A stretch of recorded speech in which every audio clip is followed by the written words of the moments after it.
এই প্রশ্নটা আসলোই কেন? মানবিক করিডোরের প্রশ্নটা কে নিয়ে এসছে? ডক্টর খলিল তার নিজের পক্ষে ওঠা প্রশ্নের জবাব না দিয়ে পলাতক স্বৈরাচারের মতো তারেক রহমানের বিপক্ষে প্রোপাগান্ডার পথ বেছে নিয়ে জনগণের দৃষ্টি ভিন্ন খাতে প্রবাহিত করার অপচেষ্টা জনগণ মেনে নেবে না।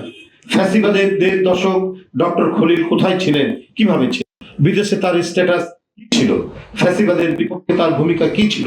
অবশ্যই এ সকল প্রশ্নের জবাব জনগণকে জানাতে হবে। আমার বক্তব্য স্পষ্ট, রাষ্ট্র নিয়ে পরীক্ষা নিরীক্ষা করার সুযোগ নেই।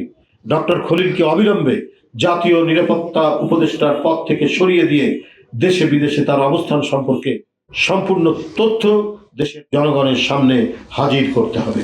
সুপ্রিয় সাংবাদিক বন্ধুরা, ইতিমধ্যে কথিত মানবিক করিডোর ইস্যু নিয়ে অন্তর্বর্তীকালীন সরকার, বিশেষ করে ডক্টর খলিলের ভূমিকা নিয়ে দেশের স্বাধীনতা প্রিয় জনগণের মনে উদ্বেগের সৃষ্টি হয়েছে। মানবিক করিডোর নিয়ে গত 1 মাসে অন্তর্বর্তীকালীন সরকারের এক একজনের এক এক রকম বক্তব্য, মনে হয় এই সরকার পথ হারিয়ে ফেলছে।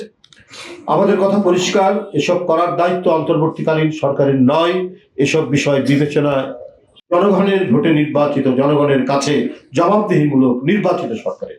এই সরকারের নিরপেক্ষতা এবং সরকারের পরিচালনার সক্ষমতা নিয়ে জনমনে প্রশ্ন সৃষ্টি হয়েছে। অবিলম্বে এই সরকারের যাদের সম্পর্কে জনমনে সন্দেহের সৃষ্টি হয়েছে তাদের সম্পর্কে জনসম্মুখে বিস্তারিত তথ্য জনগণের সামনে উপস্থাপন করুন।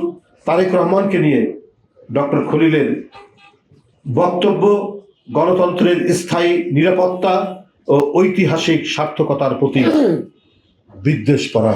আমি ডক্টর খলিলের গতকালকের যে বক্তব্য, বাংলাদেশ জাতীয়তাবাদী দলের ভারপ্রাপ্ত চেয়ারম্যান জনাব তারেক রহমানকে জড়িয়ে আমি এর তীব্র নিন্দা এবং প্রতিবাদ জানাচ্ছি এবং বক্তব্য প্রত্যাহার করার জন্য আহ্বান জানাচ্ছি।